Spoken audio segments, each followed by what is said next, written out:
Some say just me. Every neighbor got that flavor. With Jeffrey Epstein, and as well he might be, because in an interview with Harry Cole of The Sun, Mandelson has said that he regrets very deeply his continuing association with Epstein, but also says more embarrassing, effectively more is to come. And so you've got a Prime Minister here having to defend an ambassador where there could be more heat on him just a week after he was defending Angela Rayner, and then she had to resign. And the Prime Minister there was clearly on a back foot. The benches were silent, and Badenoch was extremely precision-focused on pinning him. OK, we're going to go back to the Commons and Callum Miller. On UK foreign policy. Minister. Mr. Speaker, the UK government is deeply concerned by Israel's strike in Doha yesterday. As the House heard a few minutes ago from the Prime Minister, he and the Foreign Secretary have condemned these flagrant violations of Qatar's sovereignty, which will set back the cause for peace and risk further escalation in the region. The Prime Minister spoke to the Emir of Qatar to express the UK's solidarity and support and to reaffirm our shared commitment to regional stability. The Prime Minister also gave his condolences for the death of a Qatari security officer killed in the attack. Sadly, Qatar's Ministry of Interior has overnight confirmed the death of a second person. Qatar is playing a critical role, Mr. Speaker, in mediating this conflict, driving efforts to secure a ceasefire and to facilitate vital humanitarian access to Gaza. That must remain the priority.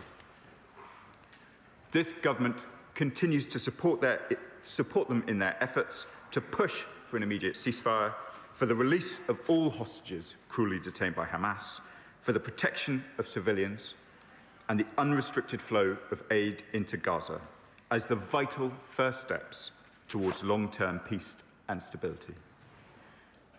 This is the only way to achieve lasting peace and security for Palestinians and Israelis alike. That is why we are working with partners to develop a framework for peace that addresses governance, security, humanitarian access, and political reform. Negotiation, not more violence, is the way to achieve that. We are actively working together with our international partners, including the G7 and the UN Security Council, to coordinate efforts aimed at de-escalation and reiterate our full support for the sovereignty of Qatar. Earlier this week, the Prime Minister met with President Abbas to discuss the intolerable situation in Gaza, the need for an urgent solution to end horrific suffering and famine, and the Palestinian Authority's reform agenda, vital for a two-state solution. Today, Mr. Speaker, the Prime Minister will meet President Herzog of Israel and reiterate the Ukraine's grave concern following yesterday's strikes, and reiterate that man-made famine in Gaza must end, and the renewed offensive in Gaza must not happen.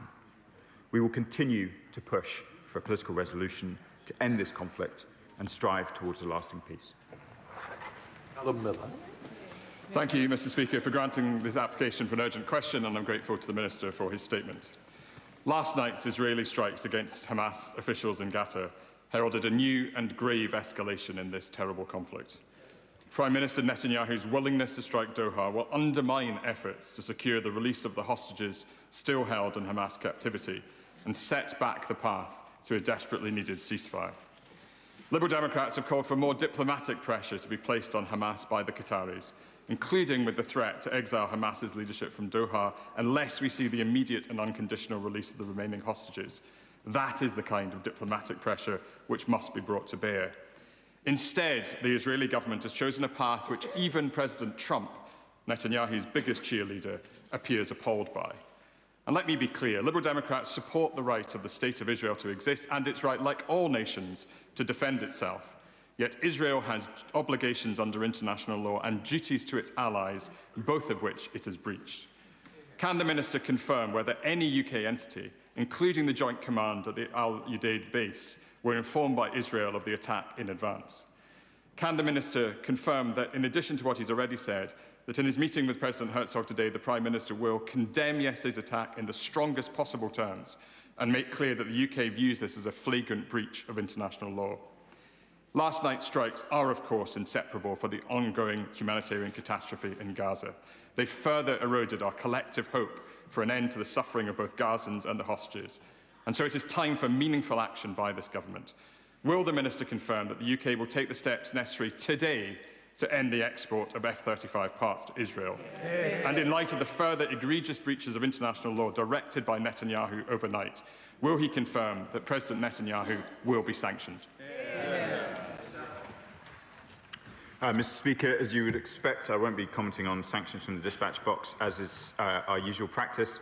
The Prime Minister has set out to this House his intentions for his meeting with President Herzog later. I can confirm that the Foreign Secretary met with President Herzog this morning and raised these points among a range of others, including the urgent need both to ensure aid into Gaza, but for further Israeli support to British efforts to medically evacuate injured children and fully funded scholarships to the UK. Thornbury, Chair of the Select Committee. Thank you very much, Mr. Speaker. What happened overnight illustrates a huge problem that the new Foreign Secretary is going to need to deal with, and I'm pleased that the Minister will ably be helping her. But the problem is this: there is an emboldened far-right Israeli government who believe that they can do whatever they like and there won't be any consequences. That's right. Yeah, and on the other hand, we have a country like Qatar who is genuinely working towards peace. I know the Minister has met the ministers. I have met them too. They couldn't be more sincere in the efforts that they're making, and they get bombed for their efforts.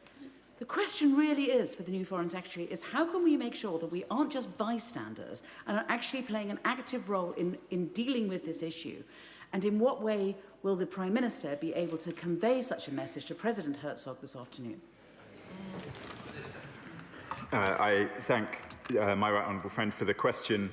It is vital that at such serious moments, the UN Security Council plays its full part. So I can confirm to my right honourable friend that the UK is supporting calls for an emergency session of the UN Security Council this evening. The Foreign Secretary will be joining calls with her E3 counterparts this afternoon, and we will be discussing this matter, as you would expect, with a range of G7 allies, including the United States. Here comes his Shadow Foreign Secretary, Dame Priti Patel. This is clearly a very, very serious moment for the Middle East, and no one in this House wants to see a spiral of escalation of hostilities. Israel and denture wearers suffer too much in silence. Yeah. I consider losing your teeth or having very and their work towards securing a ceasefire. It is tragic, as the Minister has already highlighted, that security guards were killed in this attack. But I think, Mr. Speaker, there are some fundamental issues here, and many of these points have been made from the dispatch box time and time again, that this is a moment for our country. Britain must contribute to and provide the British expertise that is necessary when it comes to the conflict resolution and support strong regional initiatives, including back in Qatar and the Qataris when it comes to releasing the hostages, but also achieving a ceasefire. On top of that, of course, we have to be working with our allies in the United States. And looking ahead to next week with the visit from President Trump, this is a crucial, crucial moment. And there can be no equivocation anymore as this issue just continues to inflict the region day after day after day. Mr. Speaker, it's also true that we certainly should not be mourning those Hamas leaders who have been killed. They have held innocent hostages in terrorist captivity for over 700 days, and they were responsible for the atrocities of the 7th of October 2023, which also killed British nationals. In recent months, Israel has been removing terrorist actors across the Middle East, the leadership of the Houthis, Hezbollah, and malign individuals in the Iranian regime too. Now, of course, that does also mean that our government must play a strong role and stand firm when it comes to degrading Iran's nuclear capabilities and that malign influence in the region. So, recognising the sensitivity of the situation in the Gulf, can the Minister confirm what actions he and the FCDO will undertake to stabilise efforts to secure the release of the hostages? What proactive steps are being taken to degrade Hamas and their capabilities? And of course, how do we work constructively with our partners in the regions to drive the right outcomes, including a ceasefire? I thank the Right Honourable Lady for the important questions. I can commit that the British government is fully committed to efforts with our Gulf partners, with our partners across the G7, to try and ensure that the negotiations currently ongoing come to the conclusions that we wish to see. Those are conclusions both in the short term.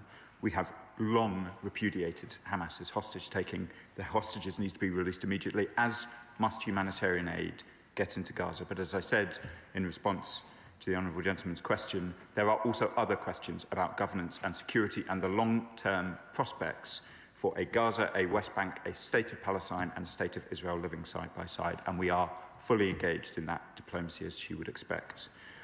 On the wider questions which she points to of fragility in the region, she will be familiar with the decisions that we took in relation to snapback. I imagine we'll return to discuss Iran in greater detail at some point in the future. I'm conscious that there were developments over recess.